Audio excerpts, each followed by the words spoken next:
Not enough. Friend. Well, I want to say a big thank you for being here.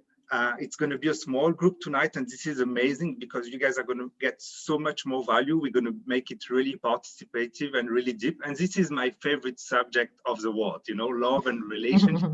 It's like fantastic. So really, I prepared some great content for you guys that is not just theoretical, like it's based on many books, but everything I'm going to give you tonight is things that I applied in my own couple, in my own relationship, and has brought me results. So there is no theoretical things, it's all theories put in practice, and that I also helped hundreds of coaching clients to apply. So be ready for that. And really, if you use these 75 minutes we have together properly, you can really get big insights and make decisions that can change your future of relationships. So this is a promise for you tonight. First, I need to know a few things. I have 3 questions for you before we go to the content. First one, who is single? Raise your hand if you are single today, if you're not in a relationship. Theo, Chanel, Lydia, and Lohlin, and Wissal. Okay, so half of the people are single here, and like, well, 40%. And 60% are in a relationship. So this is a great ratio. Second one, raise your hand or give me a sign if you can't put your video on. If you have a written vision of what you want out of your relationship. If you have ever written like an ideal vision of the relationship you want. Chanel, Int, Lydia, and Lohlin. So 4 people here in the call have already put on paper or computer written vision.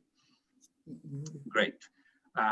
And last question, have you ever done, I know Carla did because she told me that she's passionate about that, but have you guys done any relationship training or courses or coaching, something to enhance the quality of your relationship before? Raise your hand if you have ever done a course or training or something to really prepare yourself. You know, like we studied all our life for a professional career, why don't we prepare ourselves for marriage or relationship, you know? So which one of you have done something about that?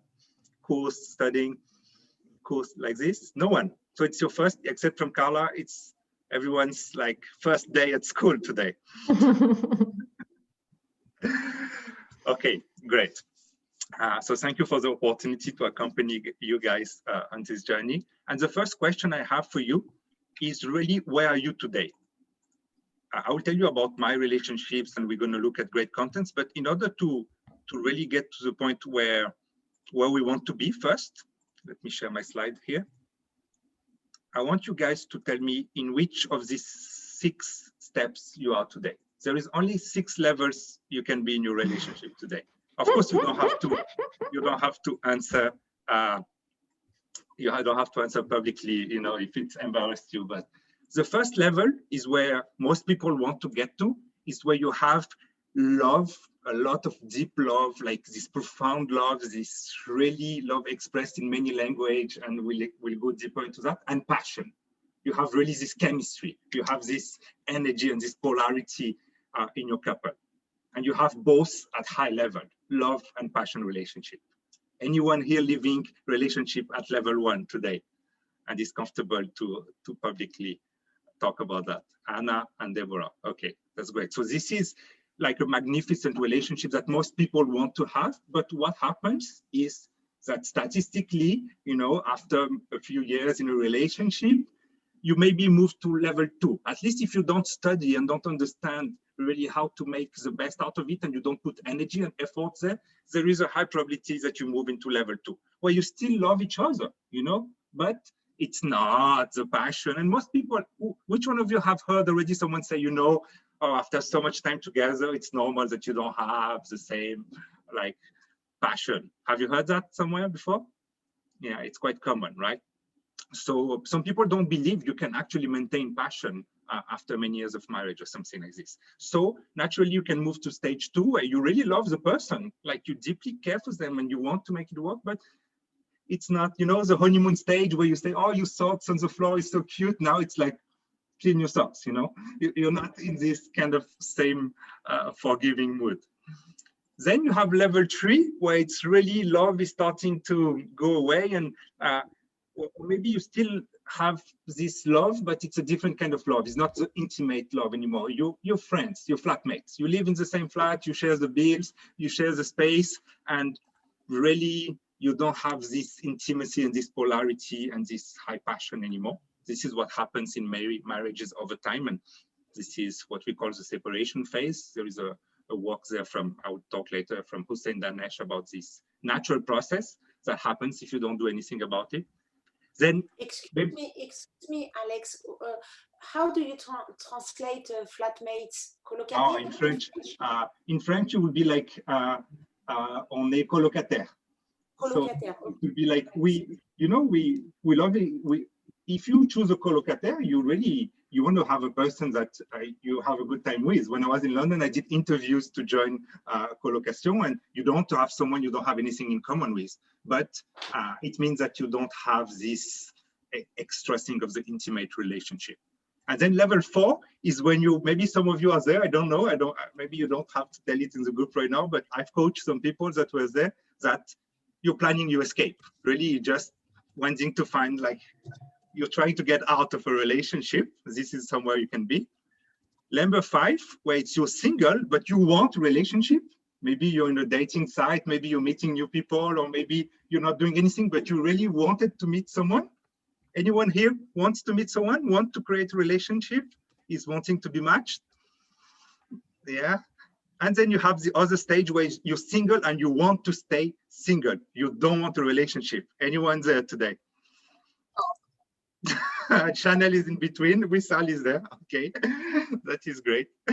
And I love this one because if I was physically with you guys in workshops, I do some funny things where I make people move from 6 to 5 in about 5 minutes coaching on stage, using the beautiful people around in the audience. You know, a way to do that is just to go to the man or the woman and say, okay, I know you don't want a relationship, but just pick the most beautiful people in the room, the people that you find most attractive, and they go and they point, and as they point, you start seeing in their eyes some kind of interest coming, you know? So it's a funny way to look at that. So now that we know where we are, the second question is, where do you want to be? So only 2% of people statistically have a written description of what they want for the relationship. And some of you said that you had. But it's really important for you to have a dream, a vision of what you want of a relationship. And it's different for all of us. There is no way I can help you there. But maybe I would love you guys to write on the chat a few words, just to challenge yourself to really get engaged in this workshop so I can serve you the best. Write on the chat what you would like for a relationship. Maybe you want, like me, to have this deep, intense relationship where your fortress of well-being, where it's really your safe heaven for life, and it's the relationship that define all of the relationship. And me and my wife have this fusion relationship where every day we need to be together, to connect, to have intensity, and it's really us, the foundation of our family and the rest and the communities we build. So that's my vision. But some people, they don't have a vision like that. It's just you meet once a month and you have a good time, and that's also okay. You know, you don't have to have a vision where a relationship is everything in your life. It can just be but really write in the chat a few words that describe your ideal vision, what you want out of an intimate relationship, really, if you had to choose a few words that describe the desired state. I want passion, I want complicity, I want trust, I want really to have like this traveling together, to make each other grow, or to contribute together, or to feel important, or to feel seen, or to be, you know, admired.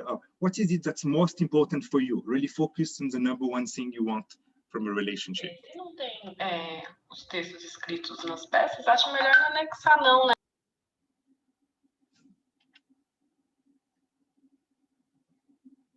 Okay. So everyone in the chat, I see that Theo said fulfilling and kind. Lydia shared sharing and helping each other. Anna said fun and joy. Chanel said simple, understanding, encourage each other, love and care. A truthful relationship. Okay, trust is a bit. I can be myself, and when I can help the other grow better. Wow, Bastian is already living his vision today. Ah, so not a coincidence. He's written the vision, he's living it. Maybe there is a correlation. Honest passion, sharing and caring. More time together without kids. That's a good one. Who has kids here? The ones that have kids, we know this common challenge, the four of us. Thankfully, I managed to get my parents moved to Grenoble about a month ago. So now we have our love night, just easy, you know, without any challenge. Okay, so we have a few different things. Now I want you guys to answer this question. Which one of you have heard of this book from Gary Chapman, 5 Love Languages? Raise your hand if you've seen it. 1, 2, 3, okay, a few people. And who can tell me what are the 5 love languages? Quiz time, you know, it's exams now. There is touch, with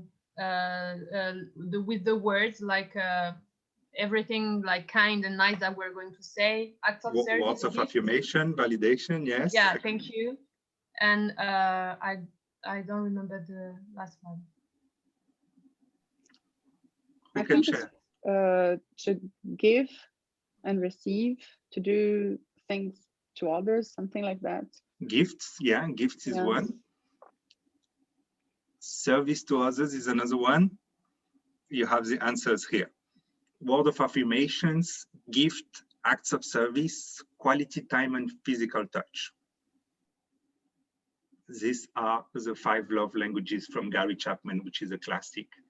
And I just want to tell you a small story from me and my wife, you know, and how this book, I really loved reading it and applying it and using it with many people.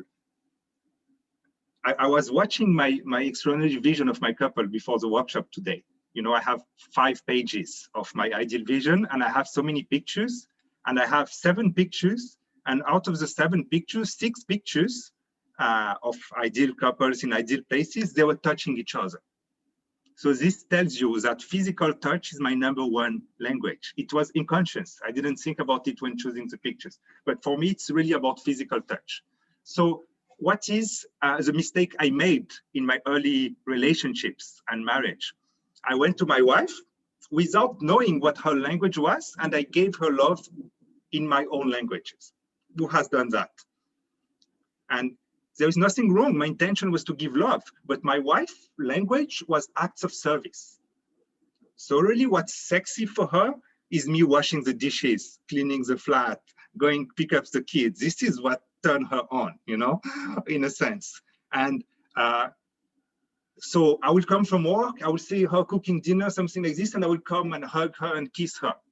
And that's okay for a bit, but you know, if I spend too much time there, she would be, why don't you, you know, take care of the kids, you know, or do something. And really, when I understood that the golden rule that is present in all religions, do to others as you want to be done to yourself, it applies in principle, but you have to customize it.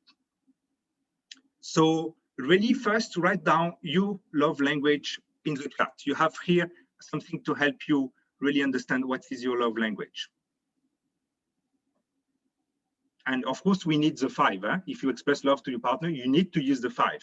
To your children, you need to use the 5. It's not if you really want complete love, but you need to understand which one it's more impactful for you. It's your favorite way to receive love.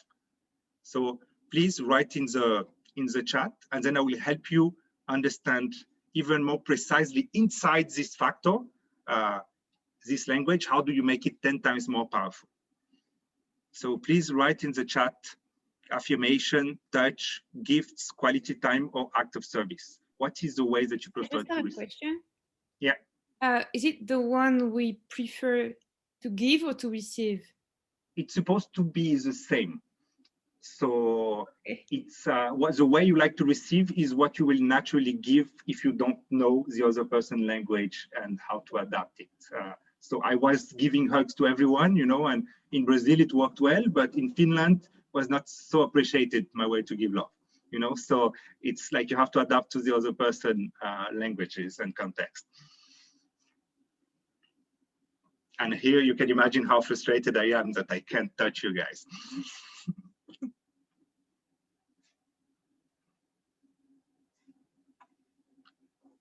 So act of service for channel, quality time for Nadia. That's the one of my parents, for example, my father and my mother. So it's very important for me to customize to their speaking language, right? For children, when you have small children like me, 3 years old, really, they don't understand acts of service too much. You know, I'm going to work to make money to give you a good holiday. They don't understand. They understand presence. Are you here, quality time together? Are you playing with them right now? This is the love they understand, you know, initially. So okay, I see that you guys have identified some mix of physical touch and quality time. Now I want you guys to find the times 10 factor. So for example, my language is physical touch, but if my wife wants to really make me feel so much loved, I would have a special way to look at me, a special way to touch me. Oh, she gives me a massage. It's something, wow, it's gonna make me feel love for a whole month. Or she will hug me in a certain way, touch me in a certain way. You know, there will be something specific for me. For her, I discovered that acts of service, like for example, I just take the garbage out. I just do the dishes, some small things that take me very little time, but that for her is like so big. I book holidays to spend time with her family. This is the plus the times 10 factor.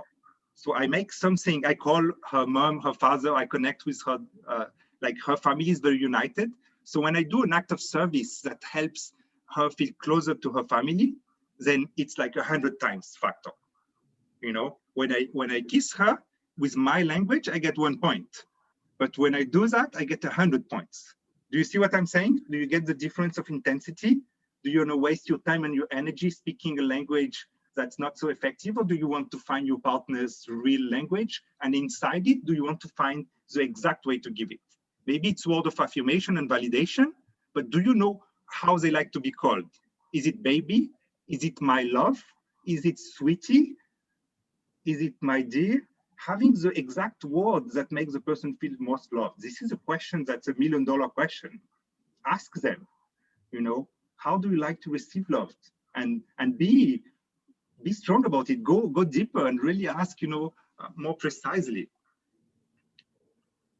Any sharings now? I would love to have some questions or insights or comments about this first book and this first content. I have a lot of content for tonight, but the idea is that we really go deep in each one of them to give you the most value. I can start. I have a question. Yeah. Is it just about love within the couple, or is it the same for a friend or whatever? So these 5 love languages, they apply. I will give you also the 12 signs of love if we have time tonight. It's a deeper model with more precision, but this is the most common book on relationships, and this applies to everything, right? So my father and my mother, they wish I could spend my whole day with them, but I can't. I have a job, I have children, I have businesses. So I really focus on quality time, which is their language. And like, oh, we're going to the mountains to manage to find a place where we can ski a bit. So we're going there and we're having some quality time next week there, because I know this is very meaningful for them to organize that, you know. I don't put so much energy in buying gifts for them because I know this is not so strong for them, but I do it for my children. Every day I leave my office, I print a coloriage for my children, and I know when I arrive home, I get so much love just because of something that takes me 1 second, you know, per day. Like, children have this gift as a very easy language to practice. So it's really not just about relationship, but of course, your intimate relationship, as I said, define kind of the quality of your other relationships. It's because this is the most vulnerable one, this is the most intense one, this is the one where you really learn about yourself to the extreme, you know. You don't have so much the spatiality, temporality elements that you can use with your friends, with your parents to kind of, when it's too hard, you take some distance. It's like, it's more difficult to do that in the intimate ones. So that's why for me, it's so important. This pillar of life is a pillar that I believe is like maybe the most important for our human experience. Thank you, Lydia, for the question. Did I answer? Yeah. Other questions or comments? I don't think that I have one, to be true. I don't think that I have one way that is categorized by one of these five. I know that I don't care too much about presents. For me, well, it's not about the money, but how you would choose something that you think that would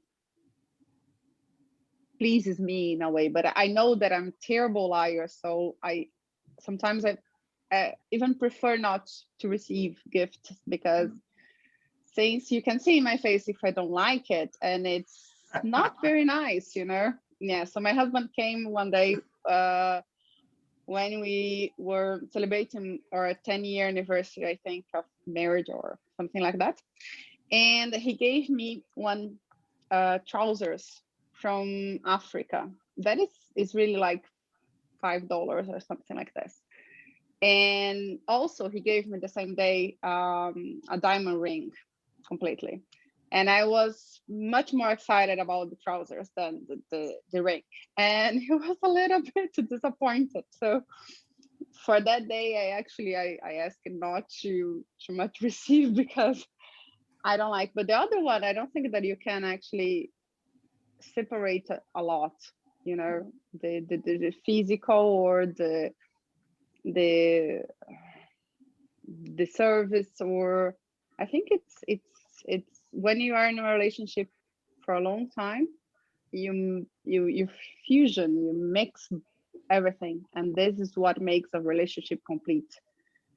Can I ask you, Carla, what will be one of the greatest memory of your marriage, of your relationship? When I ask you like this, the first memory that comes to your mind where you felt the happiest, the most love, like where were you? What were you doing? Actually, it's always when I share moments with my husband and say, for moving here, I got a job, and he say, yeah, of course, if you go, I go with you. I think it's not the moment, but the partnership that we have together, you know. So just listening to that, Carla, I feel that, you know, acts of service kind of has, and maybe quality time not too far away, might be some of your favorite love language. Of course, we all have five, you know, we all feel love the 5 ways, but somehow the fact that a person will move country for you, something like this, or will change to support in your job, is something that will make you feel love. And you can also have specific act of service, right? So it's like, for example, acts of service around the career, or in the case of my wife, I support her a lot in her career, but that's not as big, you know, like I quit a job in London to go to Brazil for her to take a job, and she felt love, but it was a big effort. And maybe the love she felt was not as big that when I go spend a week with her family. So it's like I really understood inside the act of service what's speaking for her. And it's very important when I coach couples that don't talk to each other, that what do you mean taking out the garbage? This is not love. If for them this is love, because the father did for them when she was a child and that's how she associated, it is love. Doesn't matter that for you is not love. If you love the person, you will do what's needed for them to feel love, you know, not what you think love is. So that makes sense to adapt to the others. So that's a great tip. And as I did with Carla, if you try to remember the memories, it will help you find your favorite language. Of course, you can buy the book, you know, and you can read it, and you have a questionnaire in the book, and online ways. You have videos of Gary Chapman on YouTube that are really nice as well. Is funny, so you can go on that. But I will give you one more content that will, I think, answer to Carla's question as well, which is understanding how different we are and how me and my wife struggle a lot before we understood that. Which one of you have done the DISC personality test, preferred behavior? So Lydia, Theo, Chanel, Hint, Deborah, and Wissal. Okay, most of you have done the DISC tests. If you haven't, please get in touch with me. I can find a very easy way for you to do it and to have a debriefing, because of course you need a certified person like me to help you analyze the data. But really, to simplify the DISC, I'm not going to go into the whole theory behind. You have the dominant influential, like in the north side. Do you see my mouse moving in the screen? Yeah, so on the top here, it's really outgoing, active, and here it's more reserved, right? And here it's more people-oriented and more task-oriented on the horizontal one. So I'm dominant influent very strongly, like 80% dominant, 77% influent. And my wife is influent steady. She's a bit less, 60% influent and 60% steady. What does that mean, right? It means that me and my wife have the same influential element. So it means that for us, it's easy to befriend, it's easy to communicate because we both have this inspiring, enthusiastic, persuasive element, and we love to have fun while doing things. And we both look for recognition and connection as classic human needs behind the influential. We make quick decisions based on emotion, based on people, and we can influence people. So this is something that because we are the same, it's very natural for us. Does that make sense? Compared to someone that's not. But I'm dominant 80%, and she's like steady, which is the opposite. She has a lot of steadiness. I have almost zero, and I have a lot of dominance. She has almost zero. What does that mean? It means that I tend to want to take a lot of risk.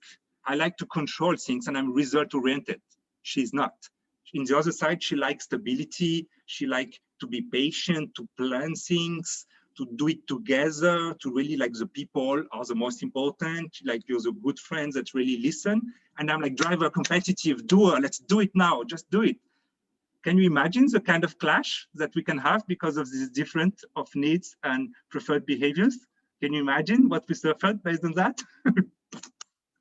So just the fact of knowing that means that if a couple has the same dynamic as I have, there is a high chance that the dominating person will walk over the steady person. So I could really hurt my wife if I was not aware of that. So for example, in the early days, I remember we were in a relationship for 6 months, you know, we're not even talking about marriage yet. And we organized an evening in my house. We invited like 15 people.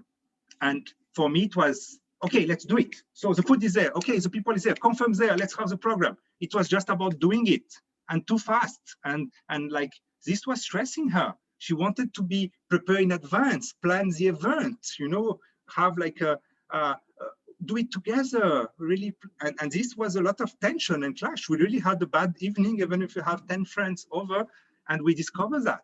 We went to Machu Picchu together to climb, beautiful journey. And I was like, okay, let's climb, let's go. And she was, but the backpack, we don't have prepared the food. And she was right, we got hungry at the top and I had no water. And like, I just do it, come on. And she wanted to prepare, and we also had clash. And this is a moment where we started thinking, maybe we're not made for each other, because it was really tense. This was about 9 months together. But we understood that this is just, we are different. And we need to accept and value that. So now, if we have a conflict to solve, I do it. My wife will avoid conflict. That's typical green. If we have someone we care about and we need to listen and have a conversation, she will do it. You know, she has a preferred behavior for that. Every Thursday morning, tomorrow morning, I don't work. I have 2 hours with my wife where we do our weekly consultation. And it's not our love time. It's not the kind of date night. It's more like really we pray together. We talk about our couple, how is it doing? And we have an agenda as well of things we want to cover. And so it's a moment where I know that as a dominant, because I'm so quick, I tend to walk over her. I just shut up for at least 20 minutes. And I say, baby, tell me everything that hurt you this week. You know, when I was going too fast and walking over, and I listen. Because for the steady, for the green person, it's not easy to verbalize.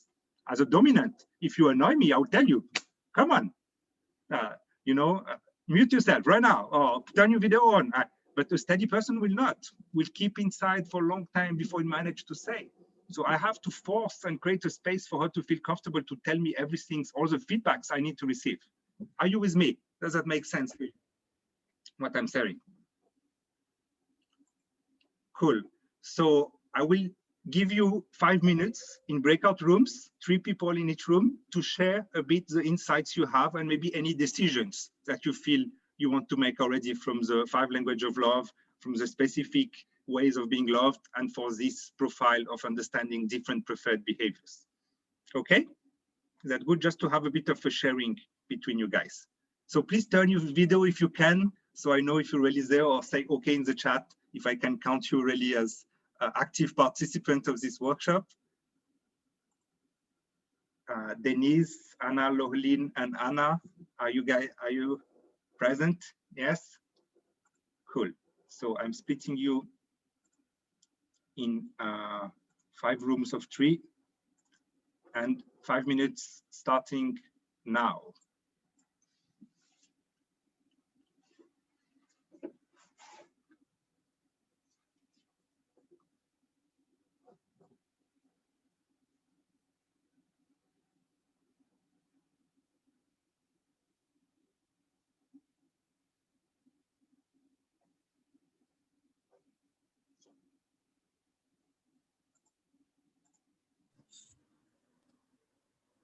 Hello, Wissal and Denise. I'm with you.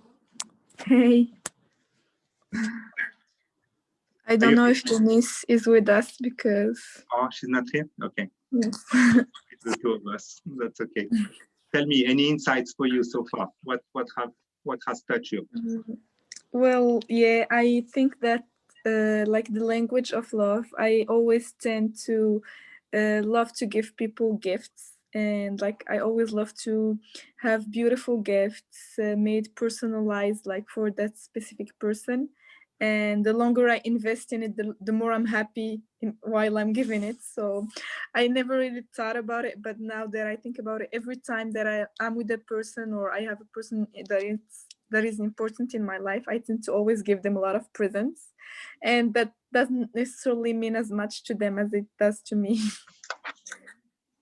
Yeah, and sometimes I may be disappointed because they weren't as happy as I was like predicting before.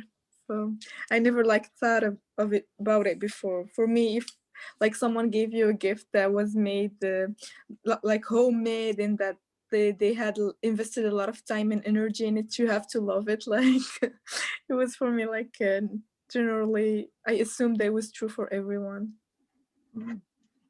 That's a great example, right? Where you put a lot of energy in the way that you like to receive love. You feel really loved when someone gives you a gift that's well chosen, that they took time and money to choose. For you, it's wow, it's very impactful. You like that. And you assume that people will love it as much. And actually, for some people, you might be disappointed sometimes that they don't seem to value as much. And maybe they wanted something else. And sometimes we don't ask them how they want to be loved, you know? Are you in a relationship today with her? No. No? Have you been in a relationship with someone in the past? Yes, I have. And did you notice that in your past relationship, you try to give love with a gift language? Yes, I always do. And did the person do the same to you? Use gifts a lot or not? No, like No. it's rare. That... You're frustrated. Like no, it's rare that people like give me love with gifts like I used to. Yeah, so it's quite common, you know, the language that we have, we always miss it. Like, I mean, I love physical touch, so I love kissing people, I love hugging people, I meet someone for the first time, I'm like, check, and of course in terms of COVID, I'm dangerous, you know. So it's a bit of an issue, but it means that probably that's a good insight you gave me actually to share as well. When we always feel that we want more of the love in the language that's ours because it's our fault, you know. We don't say to other people. Maybe you haven't said to your previous boyfriend or girlfriend, whatever, that you want gifts, you know. Yes. And that's how could they know?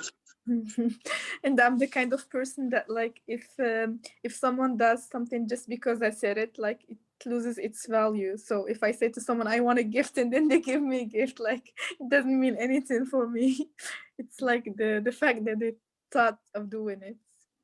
This is something we're going to talk about, masculine and feminine energies later, and how the feminine energies want the masculine one to just guess. But for masculine, it's not that easy to do that. Good. Thank you for sharing. Do you have any questions? Well, no, it's like really clear for now. Cool. So let's go.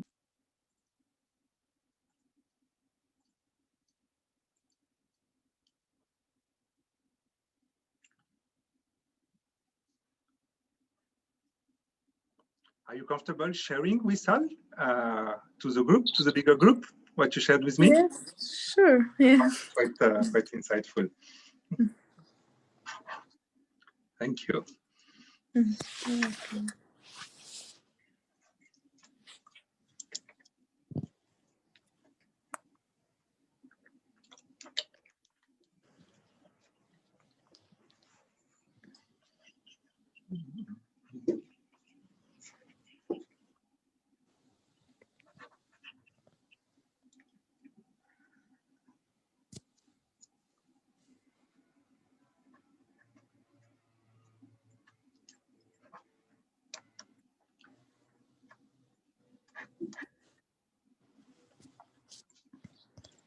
Have you ever heard of that, Wissal? No. What? Are we missing something? No. Just sorry. I was just waiting for you guys to come back. So let's have a few sharing.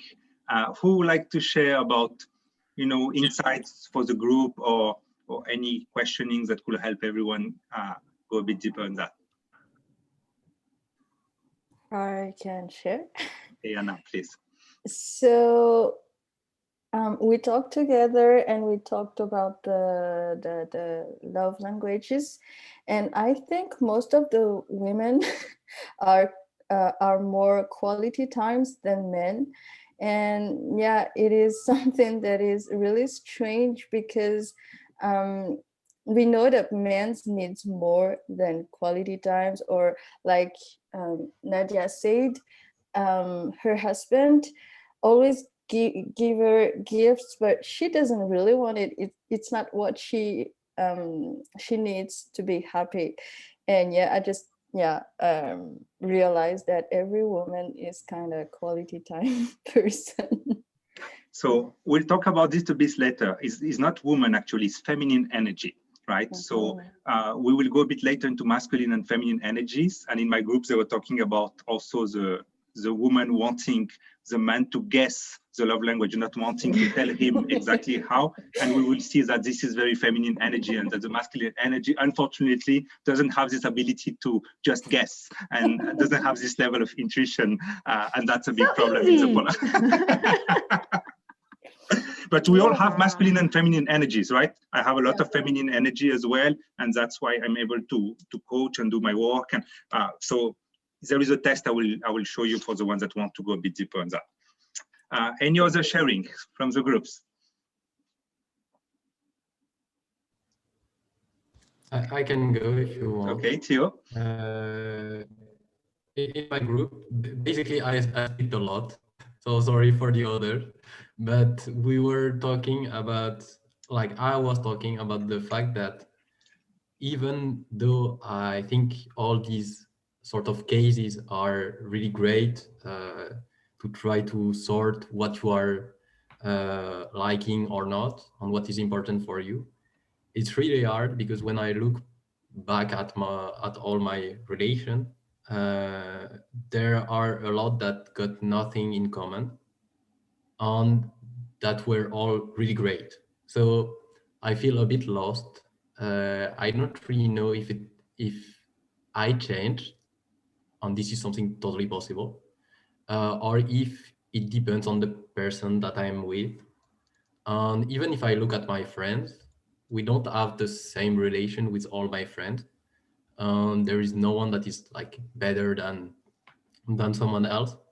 So it's a bit hard to find in which case, or because I don't really care about knowing that I'm in this case or the other, but I don't know what I have to focus on if I want to see if it works.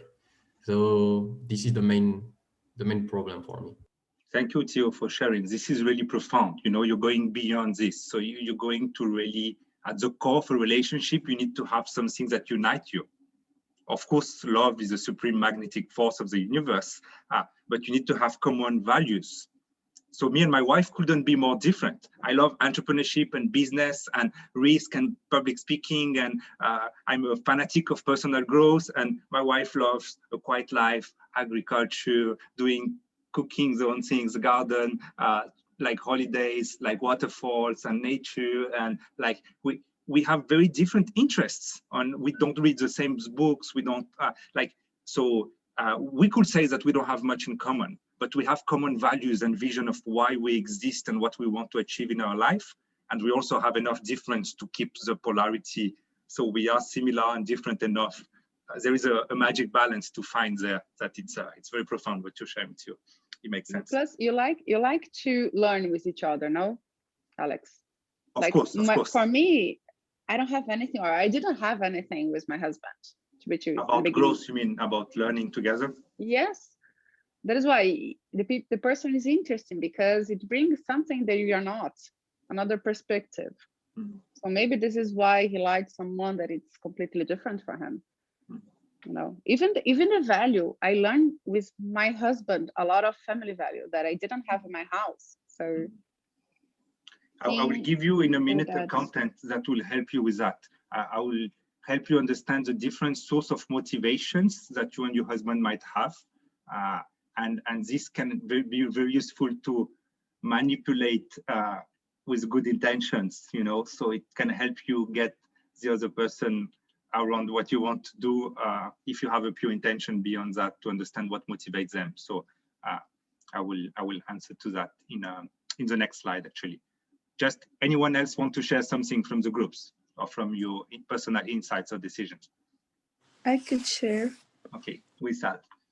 So actually, I just realized for me that I always love to give people gifts, but like gifts that I invest a lot of time and energy in. So personalized gift that I made, like that I invested a lot in.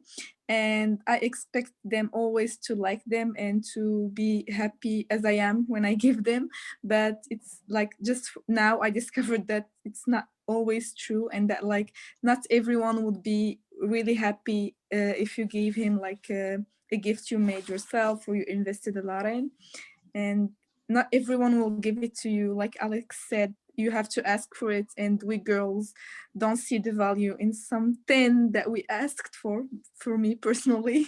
So yes, that was it for me. Thank you, Wissal. You see, this is what Carla was talking. Her husband went to give like a plant from Africa and a diamond. Can you imagine how much energy he put there?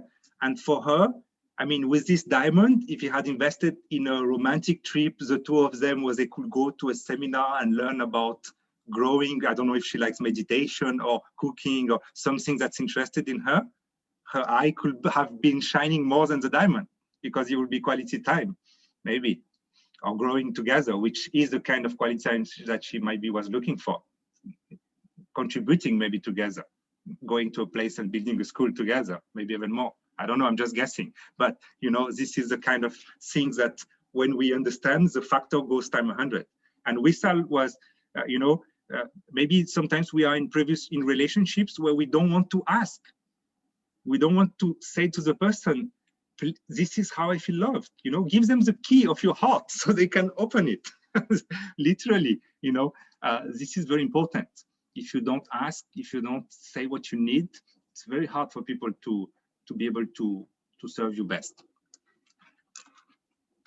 Any other sharing or questions?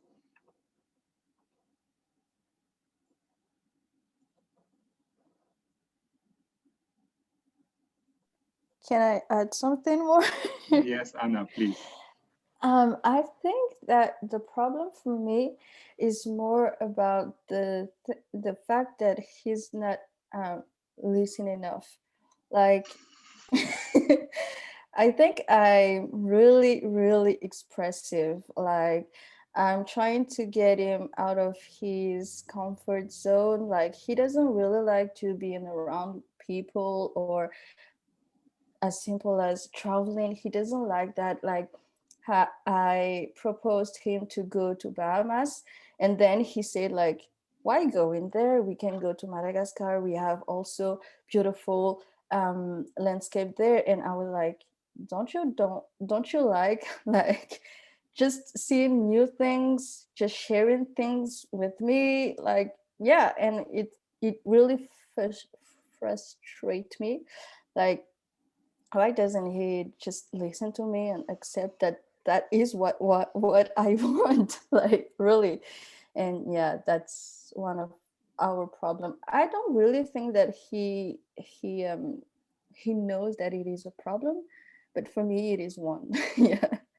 But have you told him that you didn't felt that he was listening, and you need more listening for you to feel loved and cared for and seen and valued? I think I already told him, like during a session of crying. I'm like, no, but you don't listen to me, and yeah, I just don't feel loved. And he doesn't really know how to react to that, because when I'm crying, I really cry. You already saw it. And yeah, he just have no clue how to accept what I say and to deal with it and to solve it, because yeah, I'm kind of strange. I don't know. You know, Anna, the biggest mistake that I see in people in terms of this type of feedback and giving love is not being precise enough and moderate enough in the request, you know? So quite often we will see people going to each other and saying, I need you to love me, you know, or I need you to listen. Even listening is not precise enough, you know? What is it that make you, do you want me to rephrase what you say? Is this what makes you feel listened? Or do you want me to really be listening to your feelings more than the content to what you said and give you empathy? Yeah.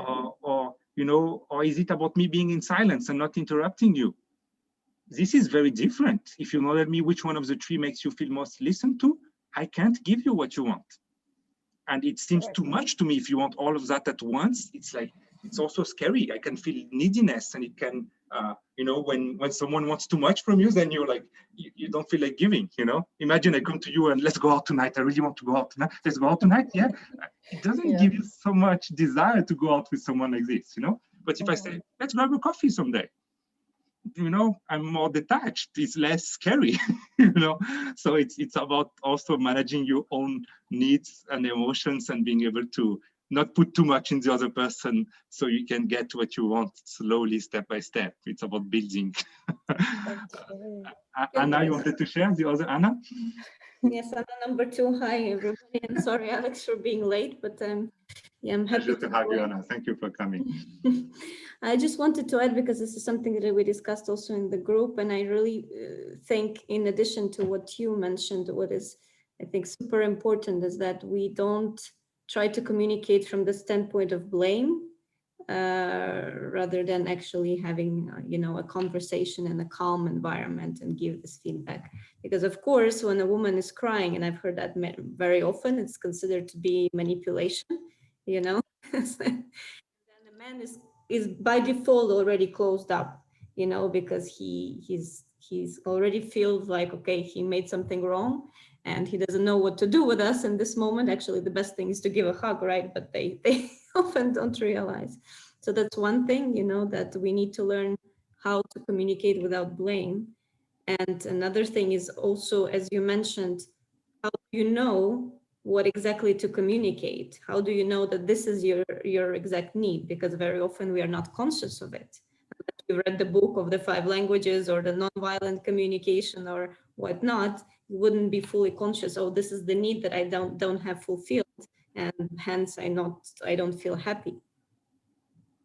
Thank you so much for sharing that, Anya. Actually, this reminds me to share one thing about our relationship. Me and my wife have been in a coaching and with a coach for many years, and we've been going through a lot of courses and things.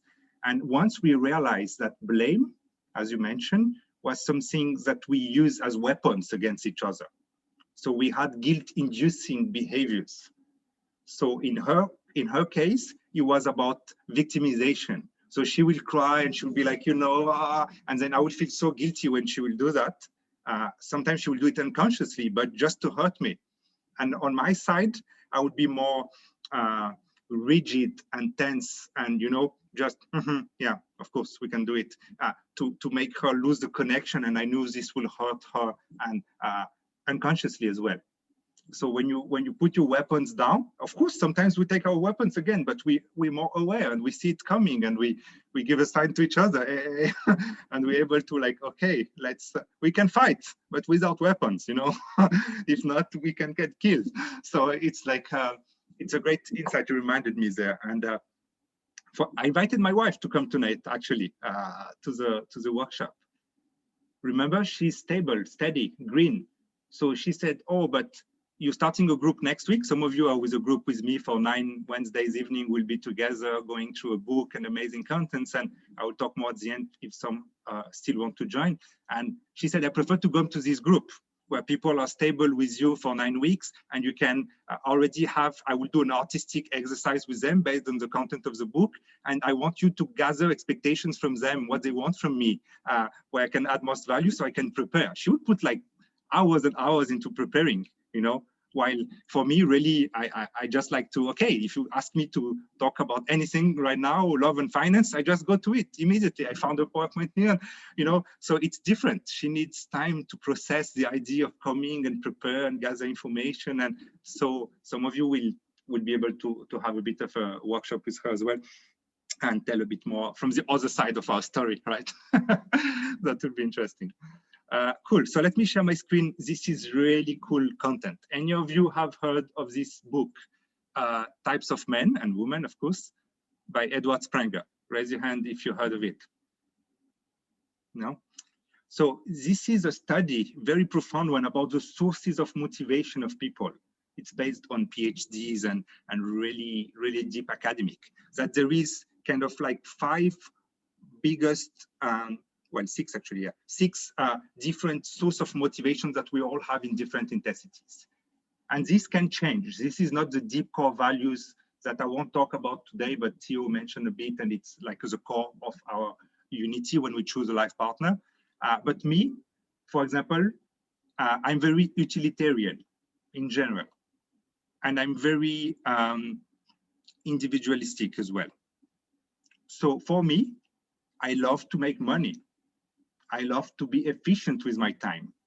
I love to use resources, you know, like if I can find a tool that I pay 10 euros that will make me earn 1 minute per day, I buy it right now and I'm so happy it made my day because I'm utilitarian. So it means like I really love return on investment. If I can make an investment on whatever it is, like a new cryptocurrency, but that if I can get a leverage of a lot of return based on the risk, asynchronous, man, I want to do it, you know? And also I'm individualistic in the sense that I love to be in charge. I love to be coordinating, to be the director, to be the head of, to have responsibilities for decision-making. And when I get awards and I won the best speaker of France this year, victories like this make me really energized and proud. So this is a source of motivation for me. So if you guys want to invite me to come to an event of yours and tell me that I will be the main speaker, or tell me that in only 20 minutes I can impact 1,000 people, I'm with you for free, you know, because this is how you motivate me. My wife, she's aesthetic #1 and high, which means really it's all about enjoying and appreciating the harmony and the beauty around me and mold me into what I can be. Spending 7 hours watching a waterfall, you know, this is the type of things these people like to do. So, you know, for me, it's like, it's a waste of time. I love it's beautiful. Let's take a picture and move to the next one. We need to climb and challenge to go higher. So you can see how the different source of motivation. But if I really need my wife to come to the workshop, I will not tell her about, you know, how this will boost her career or how she will be in charge of facilitating the group. I will talk about the experience, the sensory experience she can create for these people to reconnect to their deep emotions, and how she can, you know, there will be a lot of women, 70% I think in the group, so she can really help other women through, you know, being a mother. Maybe like she was a big thing for her and she created a business around that. So, you know, learning more. She's quite theoretical as well, so getting experience with people from all over the world. So you see what I'm saying about manipulating, but really is not manipulating, it's just adapting yourself to others. Any questions or comments here about this? I would love you guys to write in the chat which one is yours from the 6. Try to identify which is your biggest source of motivation.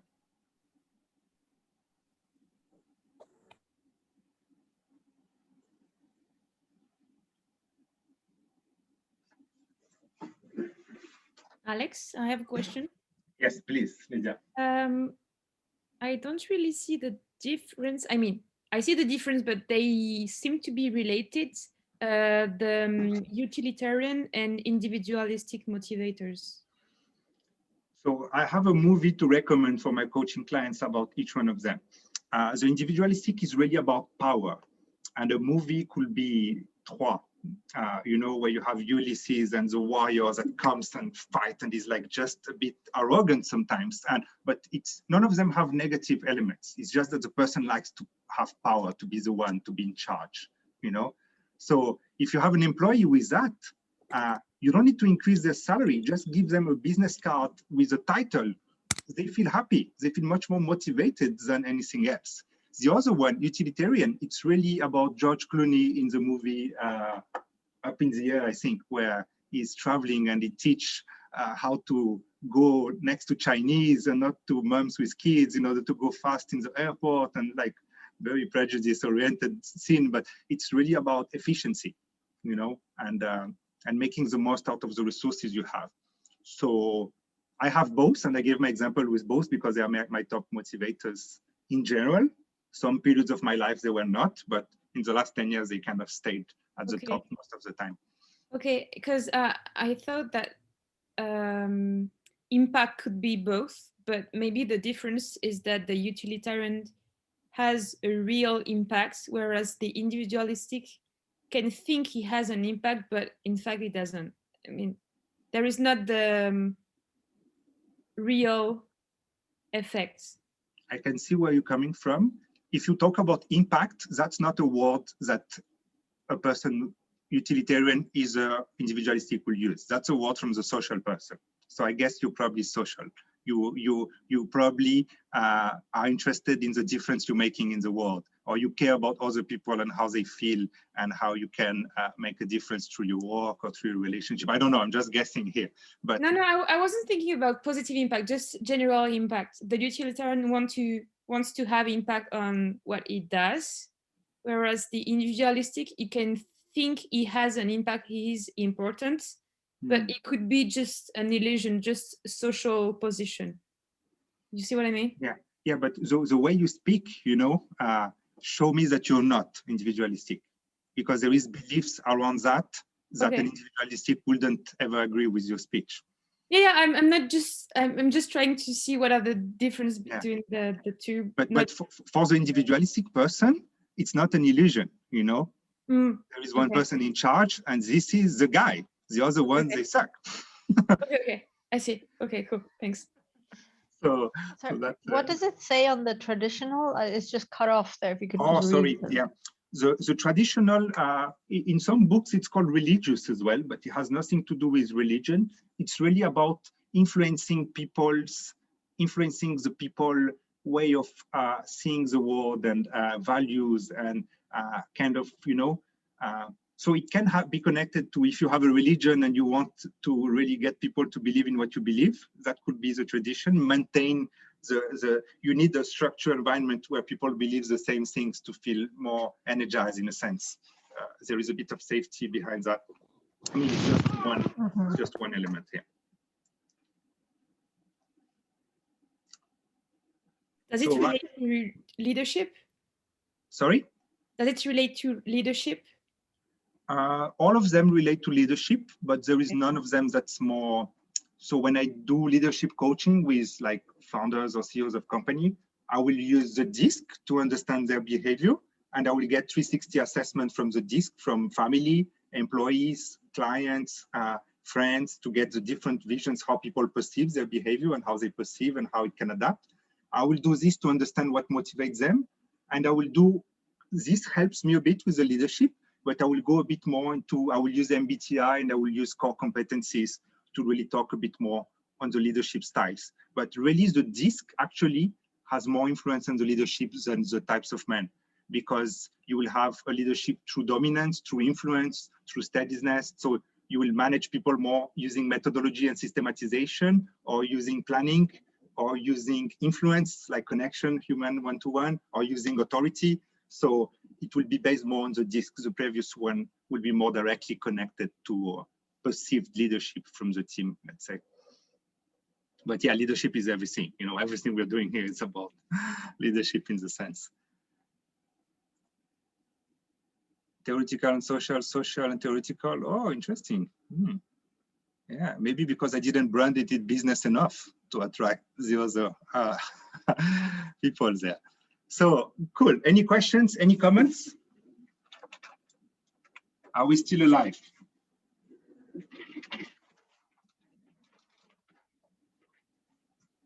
Do you want to stand up like me to put your energy highest? Now I will ask you the $1 million question, okay? This is from the theory of couples and marriage, and it's, we'll go to polarity in a minute, but just because before we go to more polarity, I want you to see my screen and I will make a drawing for you, really amazing. Look at this. What is the word that describes marriage in all religious books? What is the key word that's used in every single religious book to talk about marriage? Anyone knows? Try to guess. Write in the chat or say it. So, Partnership. Partnership could be, but it's not. Commitment. Passion, commitment. No. Union? Yes, Anya won. Really? Oh. Union. You can check from the Bible to the Quran to the Baha'i writings, Zoroastrian writings, union. And how do we represent a union graphically, mathematically? It's A. So you have this side here of the graphic, right? Does that make sense? Is this A, U, B in mathematics, the union of A and B? When you meet someone, according to Hussein Danesh, PhD, and many other publishers, you have the romantic phase, right? Which one of you can remember a romantic phase of a relationship? Raise your hand. You can see some smiles. This is like the butterfly phase, you know? You spend the whole day with a person, you can't stop being with them, kissing them, talking about them all the time. It's annoying for people from outside, right? Which one of you have a friend that's living through this phase and you're like, come on, especially if they are yellow, if they are influent, they are like, I found the man of my life, and you ask them 3 months later, how is going with Adrian? Who is Adrian? This is like, you know, because they switch quickly. So the romantic phase is amazing. In this phase, do you think the union is like this? No, that's not a good representation. Really, in this phase, it's like this. It's like 90% of your life is the union between you and the person. Make sense? When you're in the romantic phase. And what happens there, Hussein Danesh explained, it's quite dangerous, is that you use a mask. Even if you don't want to, you use a mask. Because our unconscious brain wants so much the love of the other person. You're so in love that you try to project yourself as the other person wants to be. This is why so many women, for example, when they are in the romantic phase with a man that maybe doesn't want commitment, they will project that they don't want commitment in the relationship without knowing it. And consciously, they will fake it in order to have this love. And after, when this happens and the guy is like with another person or something, they will be like shocked because they were not consciously aware of that. Same thing for the guy. The guy will not be honest about his intention in himself, not because he's a bad person, but unconsciously. And then there is something that happens to everyone, and it's called the separation phase. So there is a moment where distance will happen because of the mask, right? Because we put a mask in the beginning, especially if we start relationships with sex and with, like, we meet someone in a club or someone like this, it's like multiplied by 1,000. But even in the case where you are friends with someone and you're a real friend and you get to know each other and you're serving together and then you decide to get into a relationship, and even like this, there will be an element of mask unaware of you. And what happens is that at some point, you will take out the mask. 4 to 6 years is the average of like research, but I mean, it can happen in months as well. And so let me remove the sound here of people joining and going out.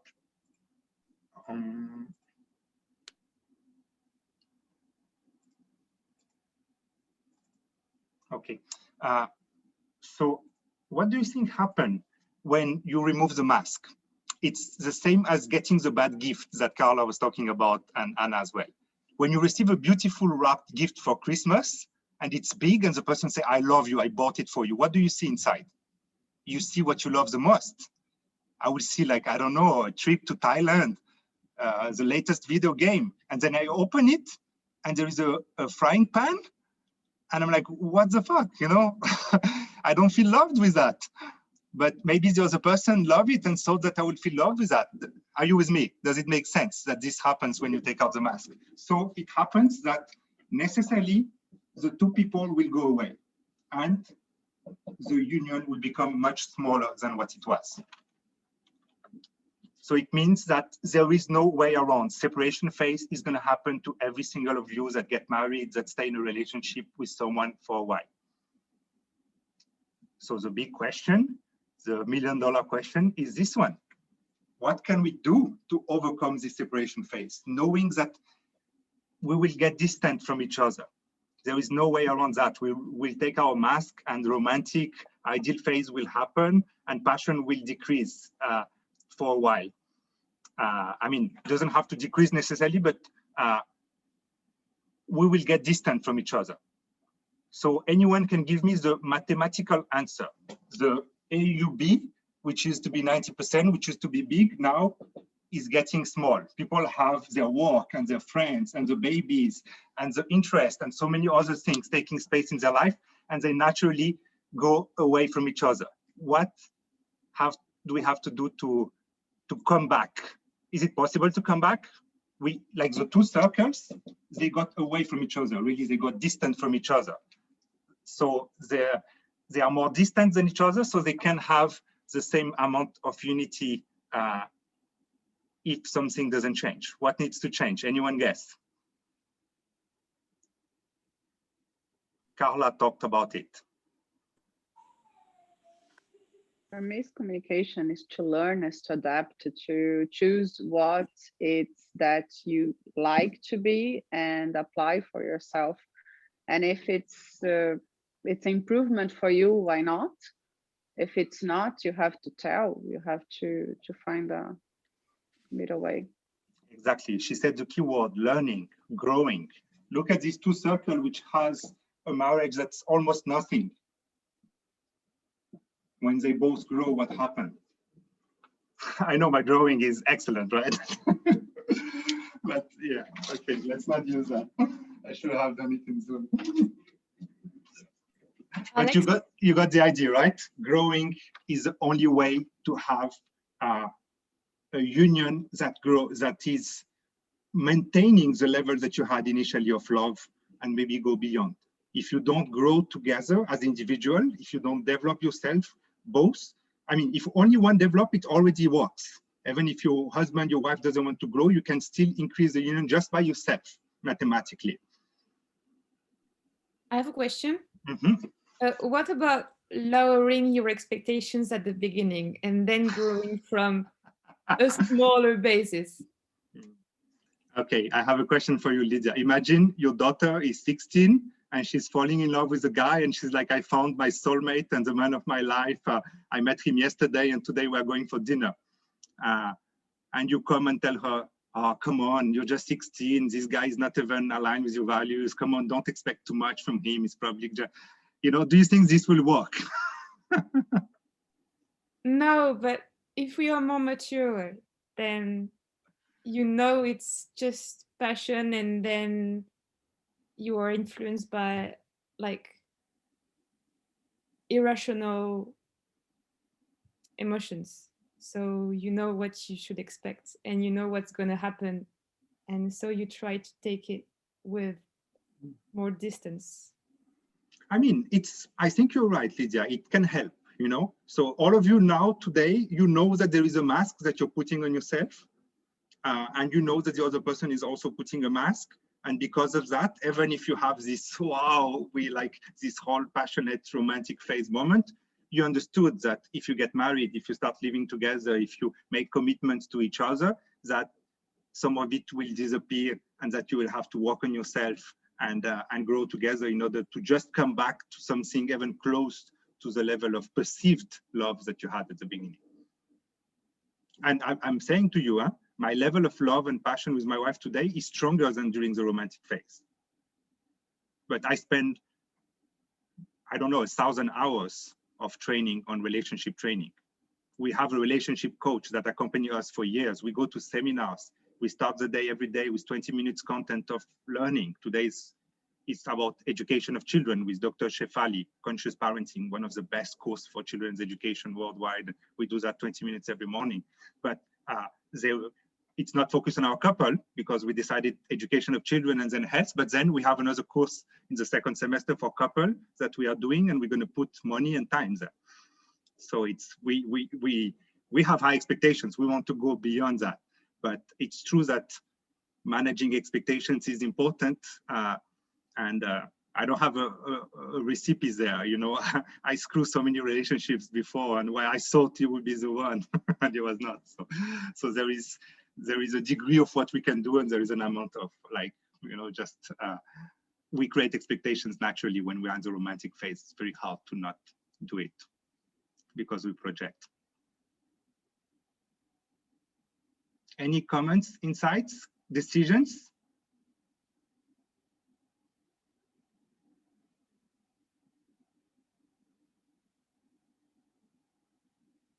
Okay, let's have some fun with the polarity then.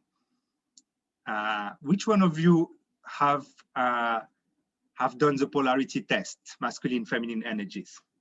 Any of you? No. Okay. Which one of you know what I'm talking about? Have read anything about masculine and feminine energies and the concept of polarity? Okay, Valex and Bastien.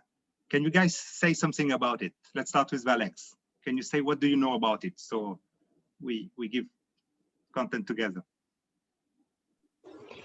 When you have masculine energy, you tend to be more independent, to have this, how can I say it?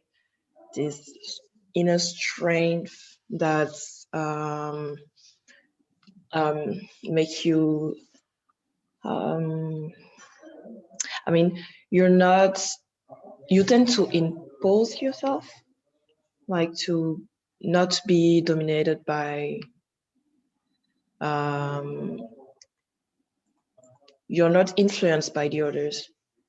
While when you're feminine, it's the opposite. You tend to be more sensitive, sometimes even depending, and you can also be, you also have this empathy, while when you have a strong masculine energy, you tend to be more rational and sensible. Wow. Amazing, Valex. Great. Bastien, anything to add? Yeah, for me, it's like there is always a good and a bad thing, like two opposites, and you have to know like which one is yours. Like you're not really good and bad, but like I don't know, like two opposites, and you have to know which one is yours. And it doesn't depend of if you're a man or a woman. It's about a lot of aspects of your life, and in relationships, it matters a lot because you are really different, and you have to understand what in which way what matters for you and what matters for the other. Amazing, Bastien. So I will give you the reference of the two books around that and the links to do the test at the end. But really the question is not, it's important for all of us to know if you are more masculine or feminine, and especially if you put your mask over your true energy. Because once you understand your limiting beliefs and harness the law of polarity, you can bring passion back to your relationship today. Like it's immediate. I coach couples that have had no passion or sexuality or intimacy for years. It comes back in minutes once you identify and work on that, or even to attracting the right partner, right? So depolarization, which is when you lose the passion, happen when one partner, only one, or both, but one is enough to depolarize a couple, try to change the energy to please the other. What do I mean? The most common feminine energy, so most women have more feminine energy, but if a feminine partner feels unsafe or unloved, she may make up for it with more masculine tendencies. Okay, this is the most common thing that I see in couples. So it's like the woman which has more feminine energy, or the man that has more feminine energy, will feel unsafe, unloved, and will start being more controlling, more dominating, and then this will decrease the polarity. Or if a man, masculine energy partner, feel questioned and controlled, he will become less decisive, more pleasing, and then he will make a mask into his masculine energy to feminine.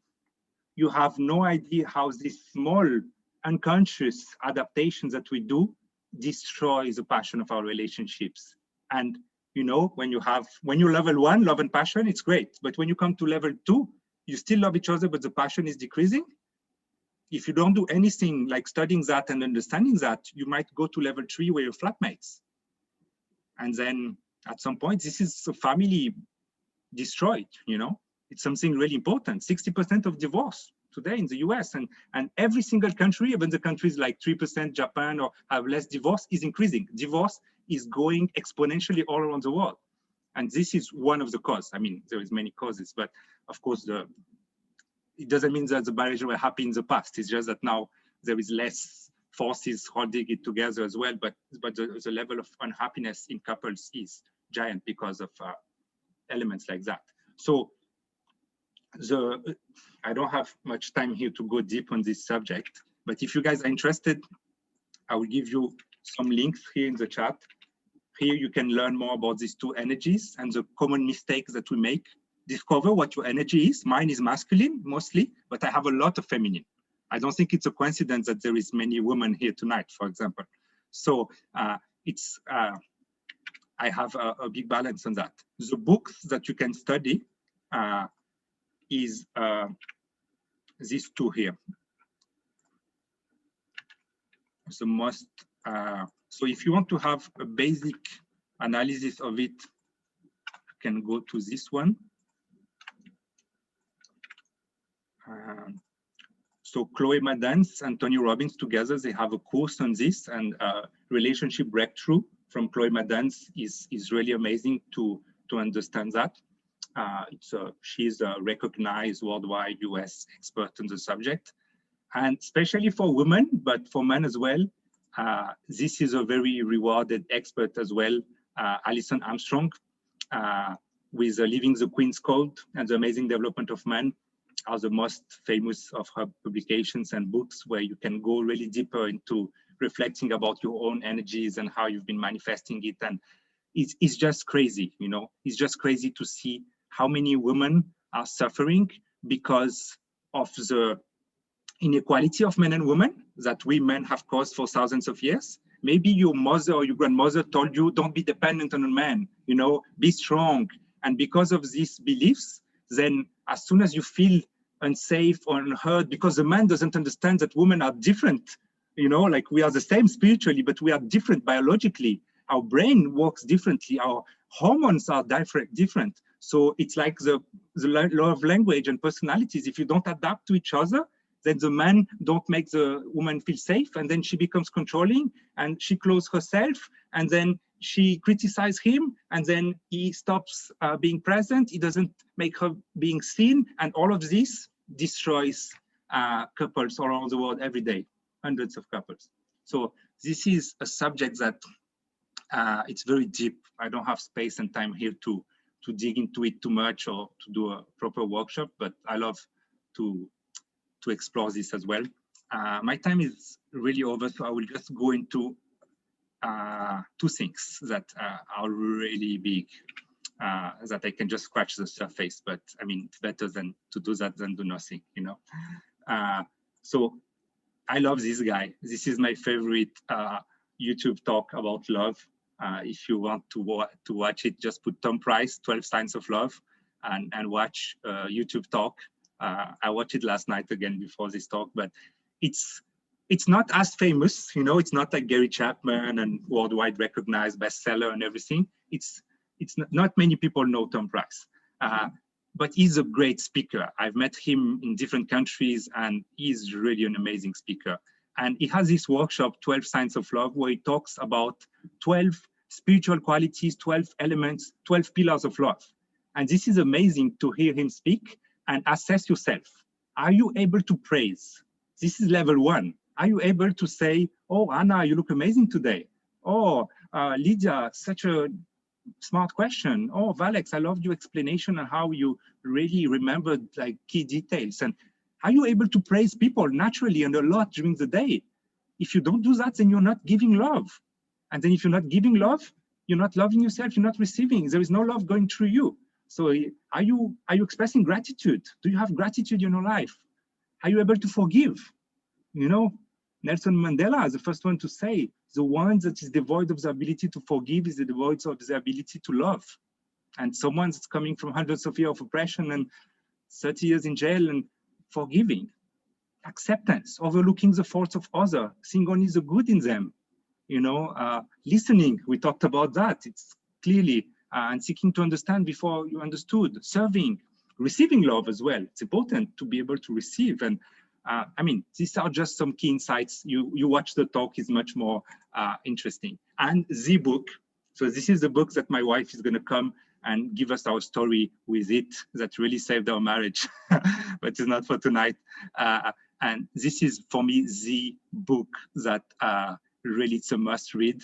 And for the ones that keep with us for the next Wednesday in the special group and for coaching and mentorship, we will have content from that in addition to the power of action as well. But this is a book from the #1 empathy expert in the world, you know, Marshall Rosenberg. Really, you have some Harvard professor like that publish some books and have a bit of competition with him, maybe online, but really he's the best. There is no, he's the one that managed to go to tribes where people had killed thousands of children from each other and reconcile them. He's the one that went to Iraq and, you know, as an American was being like threatened of death by the rebels there, and was able in 15 minutes to give them empathy and spend a Ramadan in the house using these techniques there in the book and the stories in the book. So you can see how he did it just by giving empathy and understanding human needs, universal human needs, and understanding emotions. And this book is like, for me, it should be like mandatory in primary school for everyone. And my children at 5 already we have a board game connected with this book, you know, that's helping them verbalize their emotions and their needs. And you have some schools in the world, unfortunately in France, they are not so supported by the government that really teach you these concepts there. But in Scandinavia, it's huge, for example. So yeah, I mean, I went over time and I want to still be able to answer a few questions, to have, you know, to have time there. Oh, Anna, no Tom Price. Any questions now, any comments? Raise your hand if you feel like you want more. You feel like you can learn more on this subject and it makes sense to study more. It's something amazing and can change your life. This was my objective for today. You know, in 75 minutes, I could not do more than that. But if you want more, a lot of you are already in the groups that are starting next Wednesday for 9 weeks together. Who is in the group already? A few people there, 1, 2, Wissal, Lorline, yeah, so 4 people, 5, Alex, and Anna, 6. So there is a few people there from the group. For the ones that don't know, I'll just take 30 seconds to tell you about this. So this is a book called The Power of Action. It's a book that is the base of my coaching methodology that I use with my corporate clients and relationship clients. And it's a book that really transforms the lives of a lot of people. You know, the founder, Paulo Vieira, has built the biggest coaching company in the world today, and he's Brazilian. And this is a book that's given to all the participants, and we'll study together. So we'll have 9 weeks reading the 7 chapters, and 2 chapters are a bit longer, so we'll divide. And there will be coaching, there will be accompaniment. The idea is a very small group like tonight, where we can really go deep into accompanying each other into the transformation of the 11 pillars of our life. We'll talk about spirituality, we'll talk about finances, career, intimate relationship, family, relationship with your father and mother and brothers and sister, your health and fitness. We'll talk about your service and assistance to people and community life. We'll talk about intellectual and your brain and growing your cognitive. We'll talk about emotionals. Emotional is going to be big, and how to deal with your emotions and needs as well. So we'll study the book and have, you know, the metaphor of the book is that there is a river that we're going to cross from scarcity to abundance. And this book is really the methodology to make you cross the river. Many of us are crossing this river, you know, during our life at some point, and really the basic beliefs of this book is that there is an abundance on the other side. Many people don't believe that there is another side, that life is tough, life is a jungle, you know, and with this kind of belief, trust me, your life is not going to be that nice. And so if you have this belief, we're going to reprogram it during the group. You know, the world is a jungle, you can trust people, these kind of beliefs, they destroy you. So we need to get rid of that. And it's very easy. The beliefs are just formed because of what we've seen, heard, and felt in a repetitive way, or because of strong emotional impact from 0 to 12 years, mainly in our childhood. And the memories, the theory of memories has created them, we can recreate them. It's like installing a new software in your computer. Of course, it will take repetition a lot, and it will take emotional impact, but we can really recreate. I have done it with myself. I have written in a paper 7 years ago the beliefs I wanted to have, and now most of them are in my software. I believe what I wanted to believe. I discover what I believed, that unconsciously program myself, and I consciously reprogram myself to live the life I wanted. So this is a bit what's behind this abundance. It's really deep neuroscience. It's really embedded in PhD and post-PhDs. It's not bullshit. It's something that we go really, really deep for the ones that want to join us. Okay? And it starts next Wednesday for 9 Wednesday, 6:30 to 8 p.m. as well for the ones that want. Any questions about today? I mean, you know, our time is over, but I'm happy to stay, you know, extra 15, 20 minutes for the ones that want to go deeper, to ask questions, to interact. I would love to have a few people sharing what you loved out of today. That will be really grateful. I will be really grateful if you guys could share what are you leaving this workshop with? What made a difference in your life? Any insight or decision you're making? This is my gasoline. This is what fuels me for doing these free workshops.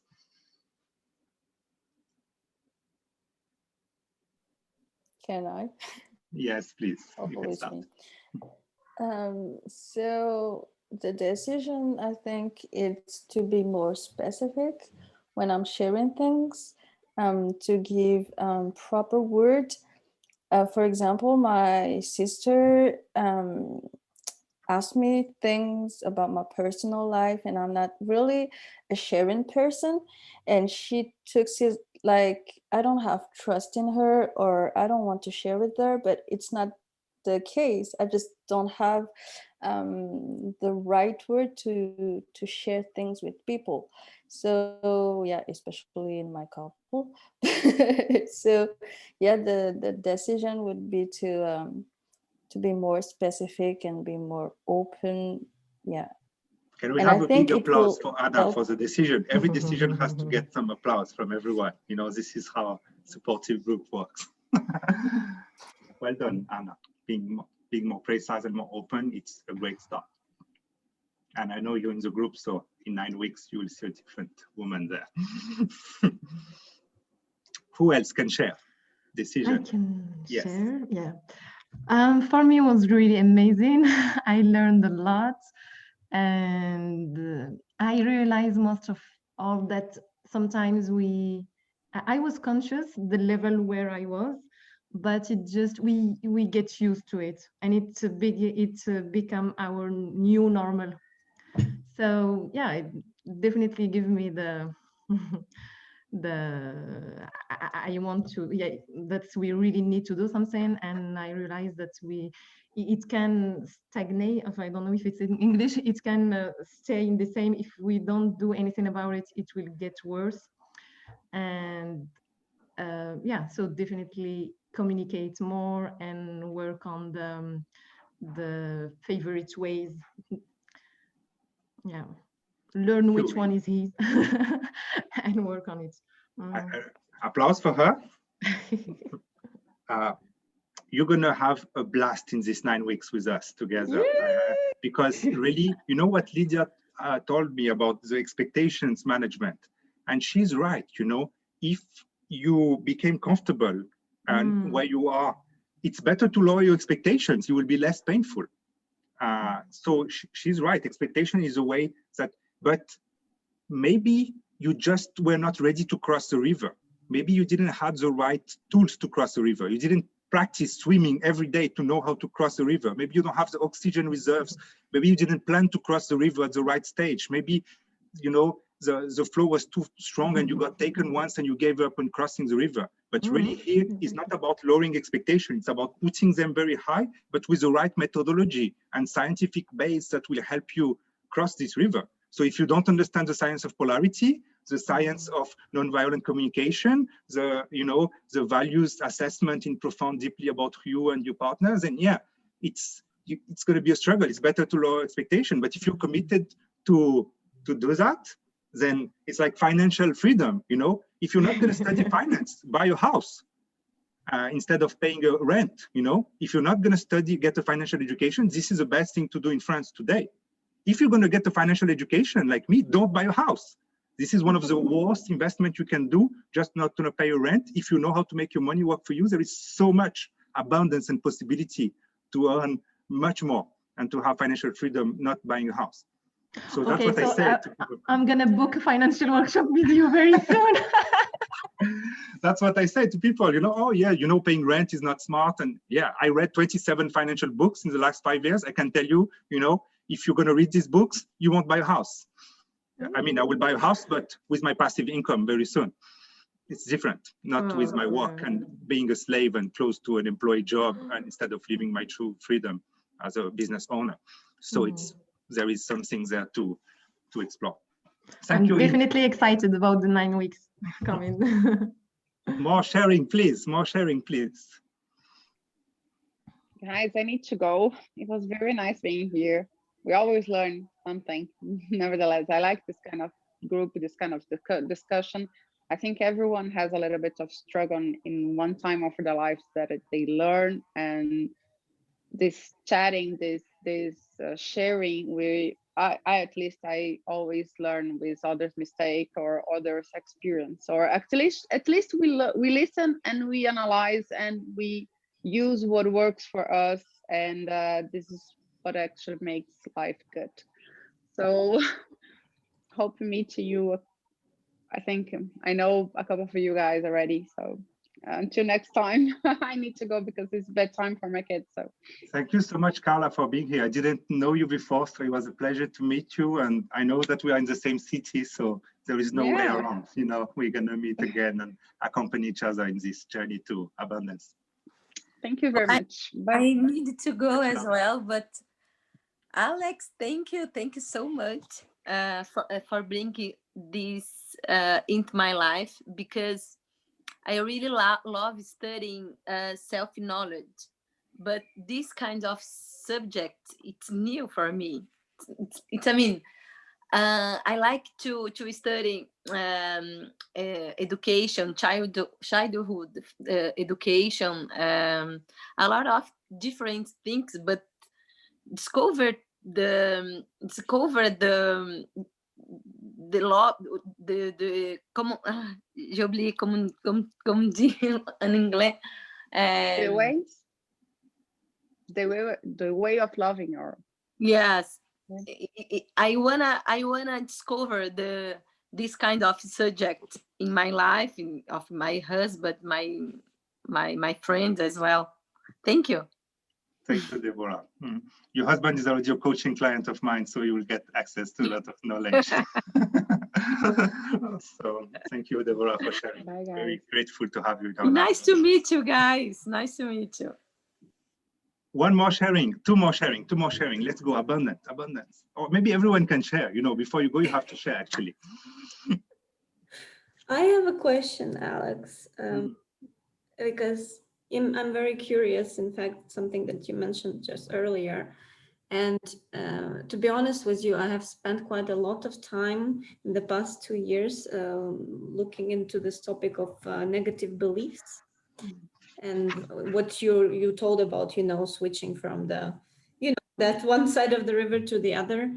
And yes, I've heard a lot about this and read about this. And what I still haven't managed to find is actually a way, how do you, because a lot of it is part of our subconscious, right? So you first need to identify them somehow, or I don't know, maybe you know better. But then how do you manage to easily change it? I didn't find up until now affirmations and all these things. This is for me like a superficial somehow thing.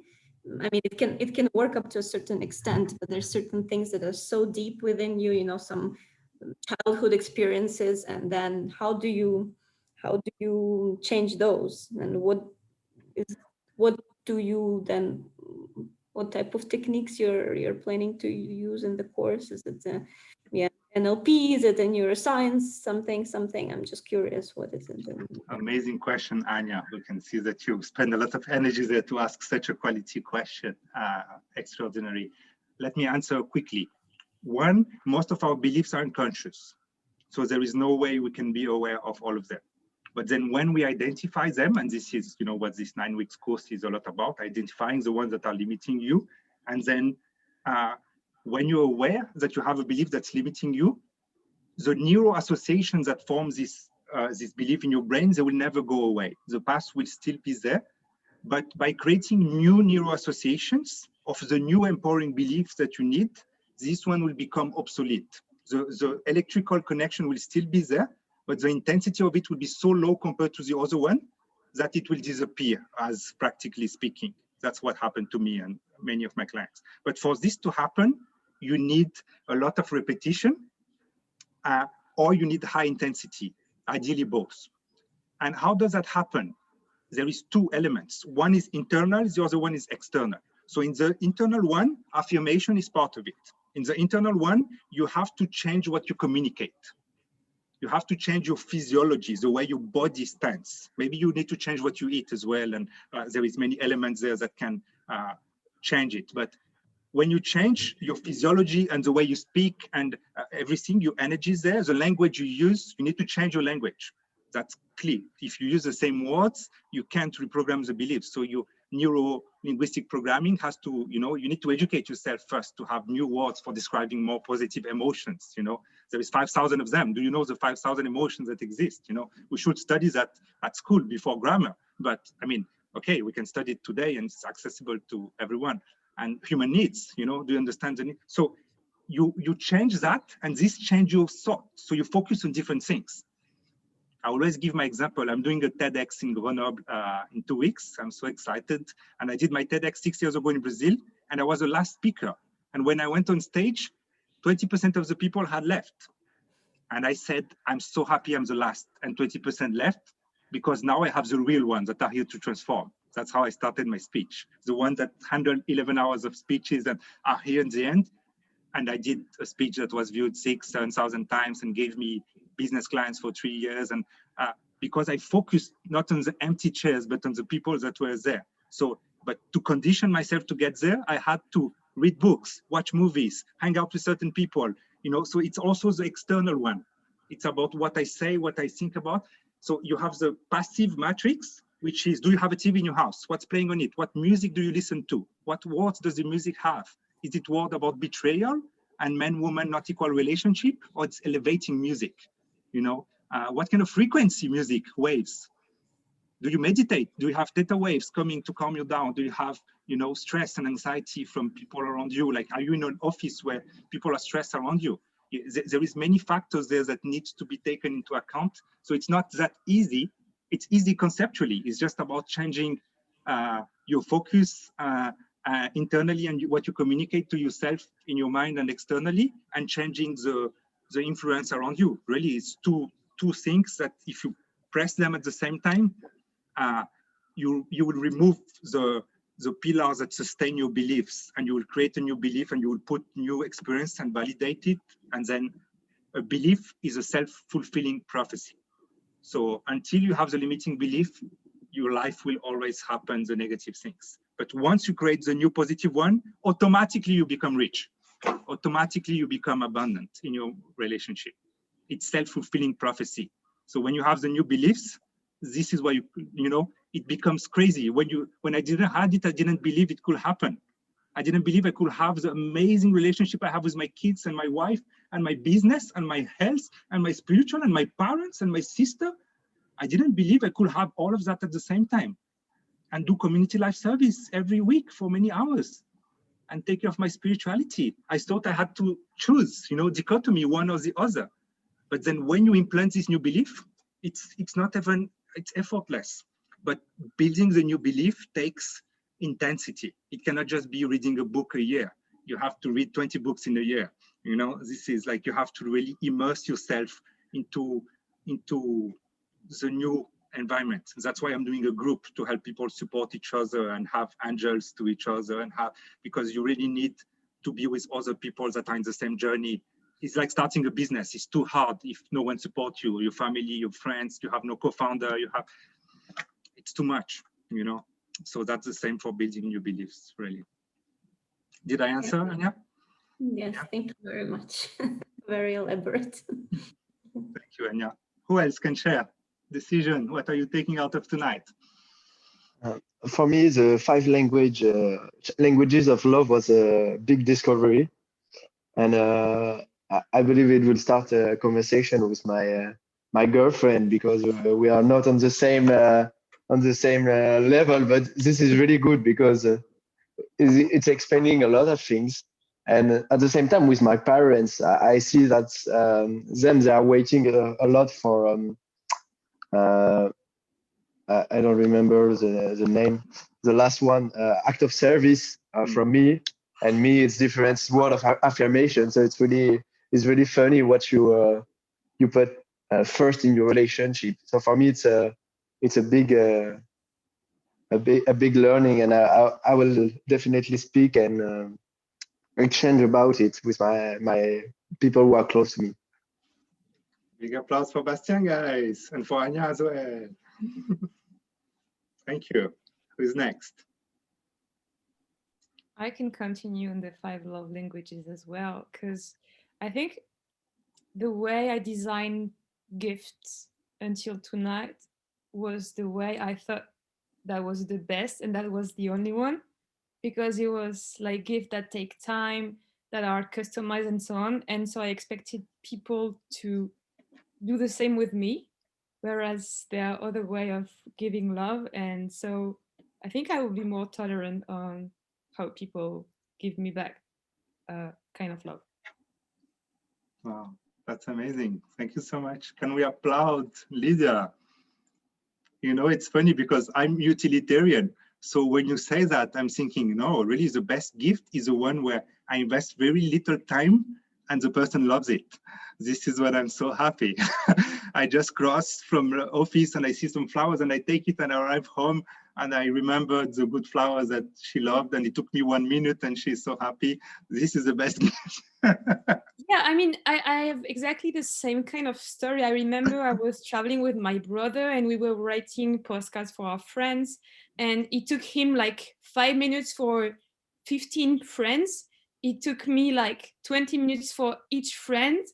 And I was like, I'm putting so much effort, but at the end of the day, like, his friends were super happy because they received a letter, whatever was the message on it. And so I was like, am I gonna receive 10 times more because I like invested 10 times more time? No, it's gonna be the same. And so I think it's a great way to see that people can express love differently and have the same impact as you.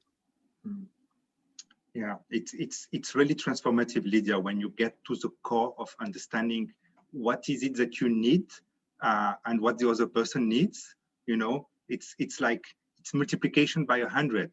So instead of wasting so much energy to try to give love and make my wife feel loved in ways that, you know, I just go and easily and put the gasoline tank to the top by doing exactly the one thing, and I help her also fill my gasoline tank. I go and, honey, Saturday night, the two of us, this is what I want, you know, like this and this and this and this. She can say no, it's okay, but I'm giving her the button to press exactly, and so I want to plan a trip to Thailand with her. I want to go to the Mekong on the riverboat, 2 weeks, just the two of us, leave the children around, and we're going to visit this place, and we're going to have intellectual and spiritual and physical, and like so. This is like, you know, I'm building it. We have our house, the house that we're going to buy, maybe rent at the beginning, but our dream house is like, we became architect. We have pictures of every single room from Google Images on how it's going to be, you know, and so having the precision and knowing exactly what we want, it's incredible how things happen magically. Just because we started designing our cinemas and somehow a video projector arrived and we have a cinema in the living room the next day because someone wanted to store it somewhere, you know? Oh, these kind of magics happen a bit too much in my life for 10 years now that I believe in the power of attraction now. So thank you, Lydia. Who's next? I can go. It would be a bit different, but it would be only a question because since, yes, barely 2 hours, we're talking about love, but what would be your definition of love? Because back then when I answer myself this question, it changed a lot of things in my relation and it's becoming way better since then. So what would be yours? And I Great can share question. mine after. For me, the definition is love is a supreme magnetic force holding the universe together. For me, this is love. Of course, love is also an emotion. Of course, love is also an action. You know, when I coach people and they're like, I don't love him anymore. I say, yeah, love him then. No, but you don't understand. I don't love him anymore. I say, yeah, love as an action. Love him, and then you will feel the feeling of love once you give love, you know? So when you give a gift to someone, you compliment them, you forgive them, you express your gratitude towards them, you spend quality time with them, you give them love through physical touch. When you have given all of this love, you will feel love. So love is much more than an emotion. It's much more an action, but it's also the force, you know? I have bought this game for my children where you have the key emotions and we play and they share how they feel. They are 3 and 5 years old, and my kids can really express how they're feeling precisely with emotions, you know? And this is amazing. They know, they have a map of what makes them feel sad or angry or like shame, and love for me is the key, is a supreme force that of everything. It's love that can help you give yourself empathy to lower your emotional pressure and understand your needs and be in abundance, but is also what can give empathy to others to meet their needs. So it's really what holds plants, animals, and humans together, the atoms. It's the supreme power for me, really.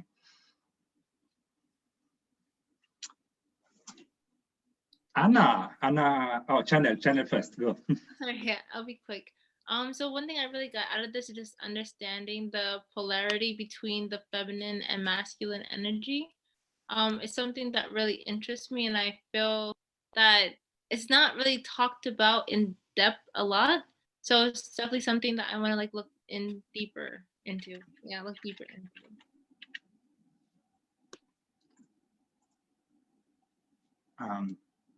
Sorry, channel. I was answering a message. Can you repeat, please, the question? No, it wasn't a question. I'm just saying that like one thing I really got out of the presentation was just understanding the polarity and also the balance of the masculine and feminine energy. And also like I feel like it's something that's not really spoken a lot according to like relationships. So it's something that I would really like to dig deeper into as well. Oh, great decision. Big applause for that. Please come back to me once you've investigated this subject. You know how you can investigate it? watch the movie on Netflix, I'm Not Your Guru. I don't know if you watched it. I did, because you said so, and I did see you like for like a second inside You the. saw me. Wow, that's Yeah, Netflix. hard to recognize me in this movie. But it's I don't know if, or maybe just because I was there for 6 days and the movie just gives you some scenes, but you see the guy with the lion and his girlfriend and how they change polarity like this in a second. You have so many examples of like, but just put maybe relationship coaching on YouTube from Robbins or Chloe Madance. You have a few examples for free that you can see. I have a private program where I see them with clients accompanying and shifting mindset, but it's huge. Oh, Alison Armstrong, just look into her, you know, as well. She really has like programs where she gets women that are frustrated in their marriage, like by hundreds, and then they they come back and they understand how their husband works. It's like, you know, a toy that they had for years that was just not working. Like they had the TV turn off. It's nice in the living room. When you turn it on, it's like, man, what you can do with this object. It's like, so she really teaches women how to understand man. And I mean, the biggest mistake we make as a civilization is like to think that we are the same, you know, we are equal spiritually in the eyes of God, but we are very different. And if a man don't understand that it's like different biologically, if I didn't understood the hormones and the cycles of my wife, I could never really, you know, I would think every month for a week that I'm a bad husband, and I would feel shame and guilt, which I used to do in the past, you know. So it's like you really need to study each other. Okay, guys, 8:30. I have to go back to my family. Thank you so much for being there. I think everyone shared. Anna Oldinger, are you here? You're the only one that haven't shared yet. Alex, could you just please send the link for the disc test if we want to do it again? You said at the beginning that you have a... Yeah, I have a... So it's not like just one link. I mean, yeah, I can create a link for you. Are you planning to join the program? Do you have interest in joining the 9 weeks program? Not this one. Not this one? Another one. Okay. Is it because of the date, the time, or price, or what is stopping you? Both. Okay. So, but if it was not the price, would you be able to join it? Not this one. I have another training for you have another training. A couple of other weeks. Yeah. Because so I can send you the CIS assessment. It's going to be around 50 euros for you to have is the one that I'm certified and I have access to the direct software of the company, where you have the disc plus the values plus the different things. If not, you can find some free disc online, but they are really not trustworthy in a sense. You know, I wouldn't recommend using the free versions. Okay. So do you have a budget for that or not? I don't know. I was just asking because I mean, I knew about it, but I've never like done it before. Is it part of the 9-week training? In the 9-week training, we are okay. We are covering it somehow. Okay. Yeah. So I might do it in a couple of months. So I will do it at that moment. The next batch. So it's gonna in 2 months we are starting another group. Don't worry. So if you miss that one, you'll be able to go there. But if you feel you want to do it before, I can accompany you individually on that. And you know, we do an assessment. You do a self-assessment of how you are. You look at how you think you should be, and then you look at 360.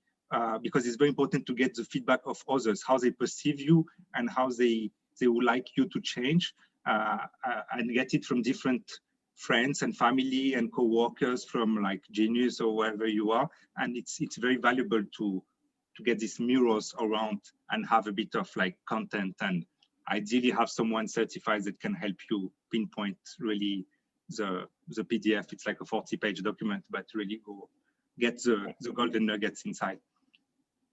Thanks. Thank you, Lydia. So thank you, everyone. Any final question? We good? So thank you for your time, guys. And for the ones that are in the group, I'll see you next Wednesday to start a transformation. Anya, you're not in the group, Anya. Are you interested in joining? I would be interested to find out more in detail what's in it. So yeah, would be nice if you share that. I will send you the website link so you can. Is it here, Bastien? Can you post it? The website link, you have it. And good night. Bye. Bye, everyone. Bye. Wissal. There were 3 Annas on this call. Yeah, and Anya is it's like COVID. It's strong. If it's in your side, it's okay, but it can destroy you as well. No, but I think it's like second most popular name in the world after Maria. Maria is probably more, no? My wife's name is like in Brazil, you have 1 million of them. Yeah, Maria is first, Anna is second. So this course, Anya, you see the link there. I can share with you quickly. Yes. It's based on the book, as I said. It's starting in 6 days. You have a small video where I explain a bit more. And it's really a combination of group coaching with workshop. So you will have the book to read if you want to go deep, plus a summary of the book with exercise. So you'll print for yourself like a booklet where every week you complete exercise, and we during the group I help people kind of transform their beliefs of the exercise. It's really about reprogramming yourself, to an abundant life. And there is a system where the small group is going to be kind of helping each other, and like a mastermind principle, really, with angels and support. And the normal price is €1,000. So this is the price of the next group starting in 2 months. But for this one, because it's the first one and people don't know yet the book and the methodology, I did, if you click on register now, you'll see that I did a huge discount, and it's only €250 for getting the book, plus the booklet, plus the 9 coaching calls and workshops and the mastermind element. Wow, that's pretty cool. The book is electronic, I guess. Yeah, it's electronic. Yeah. So we have 2 spots left for the group. It's almost like finalized, but if you feel like, how many people are in total in the group? It's 12 spots maximum. So we have 10 for now, and we have 2 left. Okay, let me look at the link a little bit also, and I'll get back to you. Okay, but it sounds something that I would have liked. Would love to have you there. You will contribute a lot, and you'll get a lot. Bastien is already there. Yeah, I already registered, and I'm so excited to start next week.